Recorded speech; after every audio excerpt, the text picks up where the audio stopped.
आदाब नाज़रीन, मैं हूं नासिर केशार। आप देख रहे हैं न्यूज़ मेरा फेसबुक पेज और भी अन्य सोशल मीडिया प्लेटफॉर्म पर। तो मेरे साथ जो आज आज खास मेहमान मौजूद हैं, ये हैं जम्मू कश्मीर प्रदेश कांग्रेस कमेटी के सदर वकार सुलवानी साहब।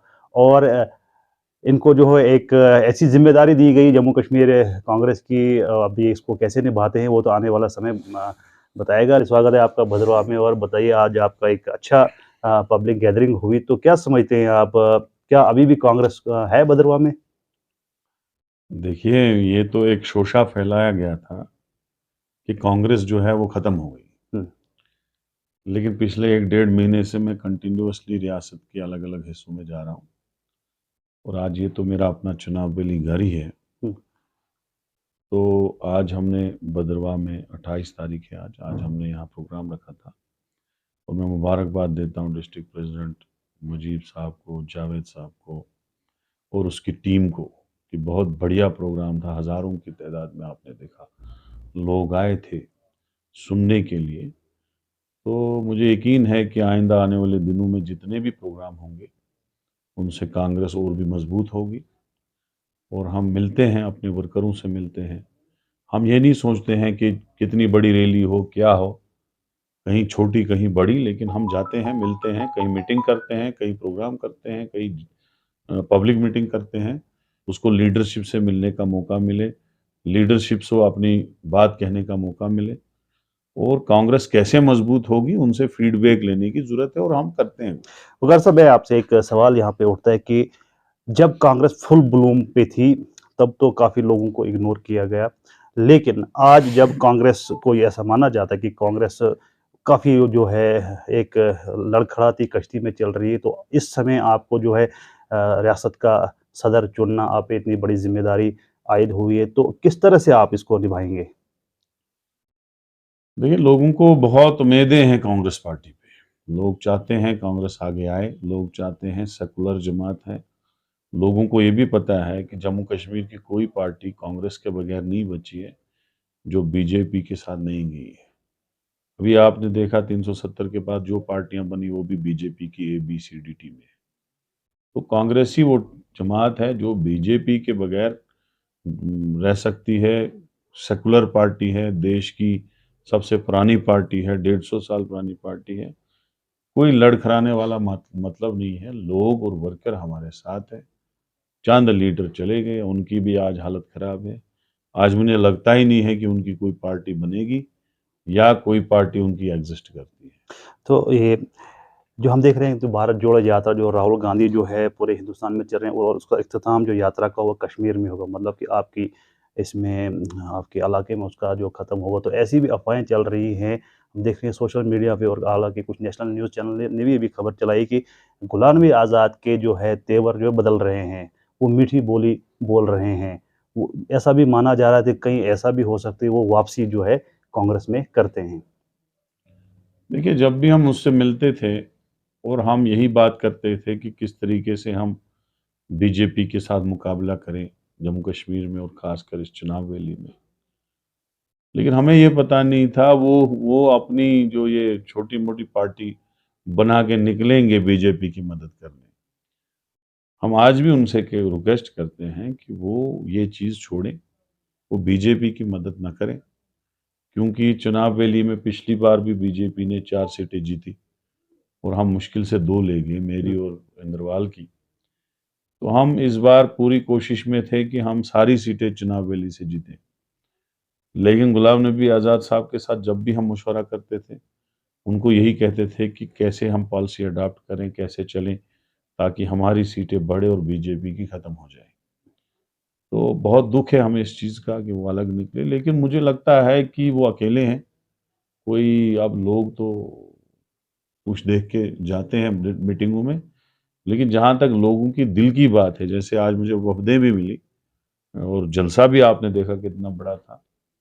लोग चाहते हैं कि हम बीजेपी के खिलाफ वोट दें और मुझे लगता है उसमें उनका ऑप्शन एक कांग्रेस ही है। रहा सवाल आज़ाद साहब का, उनका अपना डिसीजन था, डेमोक्रेसी है, वो अलग चले गए। वो आज भी आए, आना चाहें तो अच्छी बात है, आया। क्योंकि आज़ाद साहब ने एक लंबा अरसा जो है कांग्रेस में काटा है, एक उम्र का जो है आधे से ज़्यादा हिस्सा पार्टी को दिया है। तो मान लीजिए अगर आज़ाद साहब दोबारा से वापसी करते हैं तो क्या उसी मकाम, उसी ओहदे पर उनको जो है बिठाया जाएगा देखो या वो फिर उनको हाईकमांड जो का, है देखो वक़ार रसूल का हम उसकी इज्जत करते भी थे, करेंगे भी। हाँ, आइडियोलॉजिकल लड़ाई है, आइडियोलॉजिकल डिफरेंसेस हैं, ये तो बात सही है, उसमें तो कोई कहने की बात नहीं।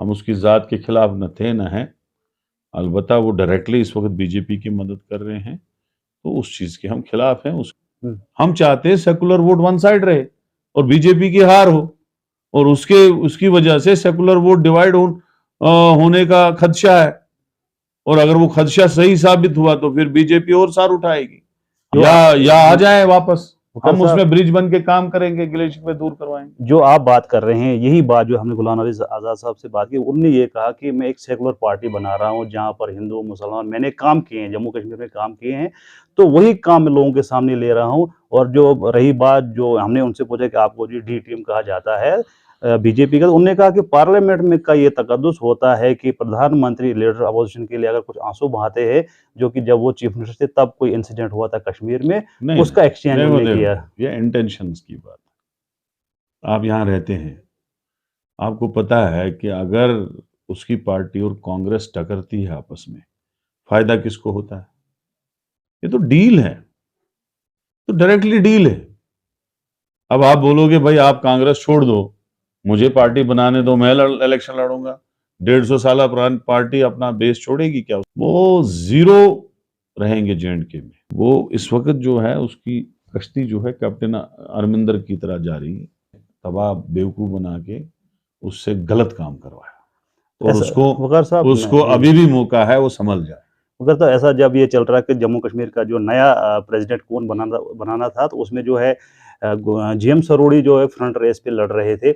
लेकिन एकदम से जब आपका नाम आया तो वहाँ से भी कुछ ऐसा लग रहा है कि वहाँ से भी कुछ दरार जो है ज़्यादा बढ़ गई। इस पर आप क्या कहेंगे? मैं तो पहले किसी इंडिविजुअल की बात करना नहीं चाहूंगा, जीएम सरोड़ी की। वो क्वालिफाई ही नहीं करता था प्रेसिडेंट के लिए, वो he was not qualifying president. उसकी बहुत सारी चीज़ें पार्टी के पास थी, सब कुछ सिस्टम पार्टी के पास था, और मैं नहीं चाहता हूँ मैं उसकी बात करूँ। वो गई हुई बात है, वो एक ज़माने में हमारे साथ था, अब हम नहीं जुड़ेंगे कभी, नो टेंशन। तो एक बयान आया था डीएपी के लीडर का कि जो है आज़ाद साहब ने जो है वक़ार रसूल को उँगली पकड़ के जो है चलाया, एक छोटी-सी दुकान से लेकर उसको इतना बड़ा ओहदा दिया। तो ये काफ़ी वायरल हुई थी ये बात, इस पर आप क्या कहना चाहेंगे?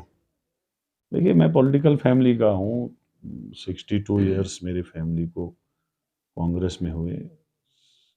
मेरे अंकल यहाँ 20 साल डिस्ट्रिक्ट प्रेसिडेंट रहे, एमएलसी रहे, मेरे फादर एमएलसी रहे। ऐसा नहीं है कि पॉलिटिक्स नहीं की, पॉलिटिकल में था। हाँ, बिजनेस भी करता था, पेट तो पालना है, खाना तो है कुछ। अभी जो आदमी भी यहाँ कोई जलसे में आया होगा, सियासत करता होगा, सरपंच है, पंच है, उसका तो कहीं ना कहीं जुगाड़ होगा ना। चावल तो खाने हैं, हुँ, बच्चों की तो फीस भरनी है। तो दुकान हमारे हैं मार्केट में, 150 दुकान हमारी फैमिली की। अब हमने भी एक कारोबार रखा था वहाँ पे, तो वो कोई गलत नहीं था। हाँ, इतना है, आज़ाद साहब ने 2008 की मैंडेट में मुझे मदद की। उसके बाद चेयरमैन में म्यूनसिपलिटी का खुद बना, वहाँ टिकटें भी मुझे कम मिली उस वक्त। वहाँ उस वक्त पीरजादा साहब प्रेसिडेंट थे, एमएलए की टिकट में हेल्प की उन्होंने। उसके बाद मैं चलता गया, खुदा अल्लाह ताला खुद वो रास्ता दिखाता है, वो रास्ता दिखाता गया। मैं दोबारा भी एमएलए बना, टिकट पार्टी को देनी थी मुझे, I was sitting MLA. Minister भी बना मैं, राहुल जी की पार्टी की मदद से। हो सकता है आज़ाद साहब ने उसमें मदद की हो, लेकिन मुझे पता है कितनी मदद की है, क्या की है, वो सबको पता है। आपका एक बयान आया था जिसमें आपने कहा था कि मैं जल्द ही इन लोगों की पोल खोलूँगा और ये मुझे भी मजबूर कर रहे थे पार्टी छोड़ने पे। वो बात अभी तक जो है जो लोग हैं, जो पब्लिक है आपके चाहने वाले और आप जम्मू कश्मीर के लोग वो बात जानना चाहते हैं कि वो क्या बातें थी जो आपसे की गई थी जिस पर उस आप जो वक्त देखो बात सुनो, वो बातें हैं मेरे पास, लेकिन मुझे खदशा था कहीं ये पार्टी बड़ उबर ना जाए और लोग इससे परेशान ना हो, क्योंकि ये पार्टी जो थी सीधे बीजेपी की बैकिंग पे बनी है। मुझे सारी बातें पता है, लेकिन अब मुझे नहीं लगता है उन बातों की अब जरूरत पड़ेगी, क्योंकि ये पार्टी आस्ता आस्ता खत्म होगी। ये डूबता जहाज है, डूब गया है, आधा अभी वो थोड़ा कुछ कुछ बका है, डूब बातें जो जाएगा। लोग सुनना चाहेंगे, जब जो कुछ वक्त कुछ आएगा तो बातें बता देंगे, जरूरत पड़े, मुझे नहीं लगता अब उन चीजों की जरूरत पड़ेगी। क्योंकि ये पार्टी होगी, इसका बिस्तरा गोल हो गया। चलो शुक्रिया हमारे साथ बात करने के लिए। तो ये थे वक़ार रसूल वानी साहब जो जम्मू कश्मीर प्रदेश कांग्रेस कमेटी के सदर हैं, इनसे हमने बात की और जो आज की मीटिंग भदरवा में हुई एक कामयाब थी या नाकामयाब थी वो आप लोगों के सामने है। आपके पास सारे वीडियो विजुअल्स आएँगे और आप ही डिसाइड करेंगे कि इन फ्यूचर जो है कांग्रेस कितना उभरती है, क्या जो लड़खड़ाता जहाज़ जिसको कहा था ऐसी-ऐसी मीटिंग से क्या वो फिर से पटरी पे आई और वक़ार रसूल की क़यादत में क्या फिर से जम्मू कश्मीर में कांग्रेस जो है अरोज पर पहुँचेगी और सरकार का एक मज़बूत हिस्सा बनेगी। बहरहाल ज़्यादा न्यूज़ और अपडेट्स के लिए आप देखते रहिए नासिर के शाह। शुक्रिया, खुदा हाफ़िज़।